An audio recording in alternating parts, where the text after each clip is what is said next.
Sa mga nakaraang araw, nakakalungkot isipin na maraming mga balik Islam ang nalalagay sa masamang sitwasyon tulad na lamang mga nangyaring sinaktan ng kanilang kapamilya at ang masaklap dito ay ang abutan sila ng kamatayan na sila ay nasa pamilyang hindi Muslim at pagkatapos sila ay malibing sa paraang hindi Islamiko. Ngayon po, magbibigay po tayo ng 5 tips para sa balik Islam kung paano nila mapapangalagaan ang kanilang sarili at ang kanilang pagiging Muslim. Talakayan po natin.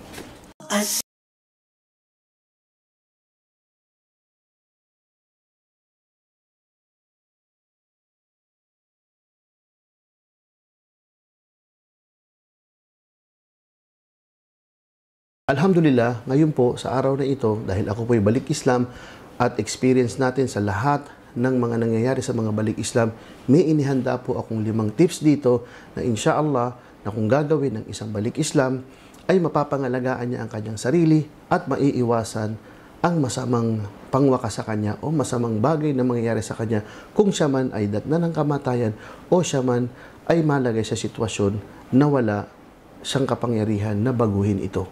Ito pong 5 tips na to, insyaallah, ay kinuha natin sa ating experience. Ang number 1 dito ay ipaalam po natin sa ating pamilya. Totoo na hindi natin kayang ipaalam kaagad. May mga sitwasyon na hindi kayang ipaalam tulad na lamang na siguro magtatanong sila at wala pa tayong handang kaalaman.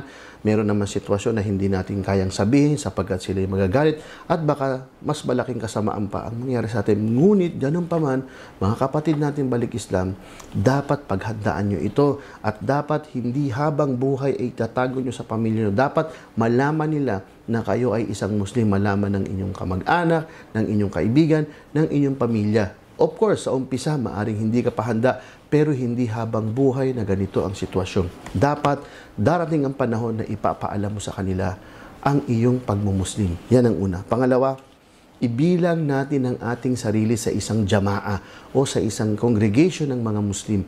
Mahalaga to sa isang Muslim para maramdaman nyo yung tinatawag na sense of belongingness. Makilala kayo ng mga Muslim, makita nila kayo nasa masjid, nagsasala, kilalang Muslim kayo sa community, at nang sa gayon, kung mangyari man ang hindi natin inaasahang pangyayari, alam ng Muslim, kilala ng mga Muslim na ikaw ay bahagi ng kanilang samahan at ikay kapatid nila sa pananampalatayang Islam. Sapagkat nakakalungkot na merong ilang mga Muslim na, o mga kapatid natin na yumakap sa Islam, ngunit hindi sila nagkaroon ng matatag na relasyon sa jamaa.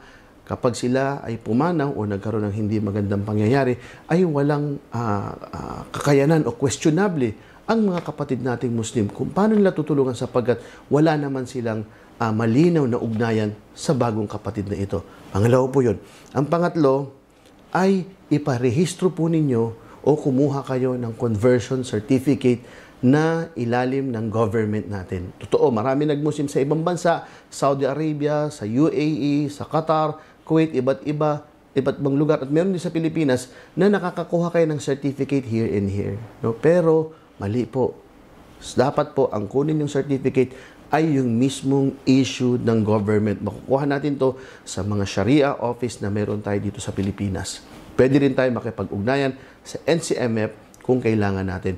Pero yung mga nakukuha sa masjid, ito may nagpapatunay na tayo yumakap sa Islam pero hindi po ito ang legal na papeles na hawak nyo. Sa gayon po, kung ano't ano mang mangyari, ay meron kayong legal na pinangahawakan na kayo isang Muslim. Ang sunod po, ika-4 na advice po, ay gumawa po tayo ng kasulatan o yung mas tinatawag nila na last will and testament. Yan po ang uso ngayon. At ito po hindi masama, maganda ito. Gumawa tayo ng kasulatan na kapag tayo ay datnan ng kamatayan, ang ating katawan ay dapat mapunta sa mga kapatid nating Muslim. At ilan naman mga kapatid natin na merong may iwang kayamanan, ilinaw nyo rin po kung anong gagawin sa kayamanan nyo. Baka gamitin ito sa mga bagay na ipinagbabawal sa Islam. So, mahalaga na may kasulatan tayo. Pero hindi lang matatapos sa kasulatan. Ang kasulatan ito ay mawawalang bisa kung hindi rin ito na authentic o kaya notary public o kaya kumuha kayo ng mga lehitimong witnesses tulad ng barangay nang sa gayon sa bandang huli ay hindi ito mapasisinungalingan. Dapat kapag gumawa kayo ng last will, kung kaya nyong mag-abogado, mas maganda. Kung hindi naman ay magkaroon ng harapan sa barangay at kapag pumirma dito ay dapat ay mayroong mga witness na mga totoong tao at handang mag-witness kung sakaling dumating ang panahon na kailanganin. At panghuli, sa lahat, at ang pinakamahalaga, ay isabuhay po ninyo ang Islam. Ito ang mahalaga dito. Kailangan, kung gusto natin na tayo ay pangalagaan ng Sharia, pangalagaan ni Allah subhanahu wa ta'ala, pangalagaan ng kapwa nating mga Muslim, dapat po ang Islam ay tinutupad natin sa buhay.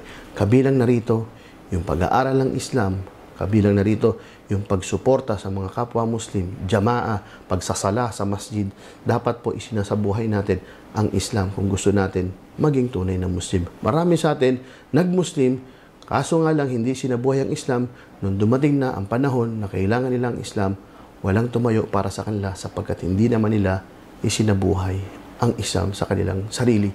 Ito po ang ilang payo na insyaallah maging beneficial sa ating mga kapatid na balik Islam at insyaallah wag na po sana maulit ang mga trahedyang naganap sa ating mga kapatid na Muslim, lalo na yung nalilibing sila sa libingang hindi pang Muslim.